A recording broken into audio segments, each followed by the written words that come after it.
छत्रपती शिवाजी महाराजांनी उभारलेल्या किल्ल्यांच्या इतिहासाची साक्ष आता जगाला मिळणार आहे। युनेस्कोने महाराष्ट्रातील 11 आणि तामिळनाडूतील 1 अशा एकूण 12 किल्ल्यांना जागतिक वारसा स्थळाचा दर्जा दिलाय। या पार्श्वभूमीवर मनसे अध्यक्ष राज ठाकरे यांनी आनंद व्यक्त केलाय। तसंच राज्य सरकारला सावध करत राज यांनी एक आवाहनही केलंय।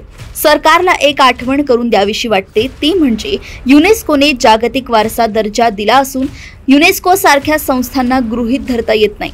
जर निकष नीट नाही पाळले तर युनेस्को हा दर्जा काढून घेतं। याची आतापर्यंतची 2च उदाहरणं आहेत, पण ती आहेत असं विसरू नका। एक उदाहरण आहे ओमान मधल्या आवरीच अभयारण्याचं आणि दुसरं उदाहरण आहे ड्रेस्टन व्हॅलीचं। जर्मनीतील ड्रेस्टन व्हॅलीला जागतिक वारसा दर्जा मिळाला, पण निकष न पाळल्याने तो 2009 ला काढून घेतला गेला। यामुळे सरकारने फक्त आनंद साजरा करू नये तर एका मोठ्या जबाबदारीचं भान देखील बाळगावं। तसेच सर्वप्रथम या सर्व गड किल्ल्यांवरची जी काही अनधिकृत बांधकामं आहेत ती तत्काळ पाडून टाका। त्यात जात धर्म पाहण्याची गरज नाही, असं आवाहन राज ठाकरे यांनी सरकारला केलंय।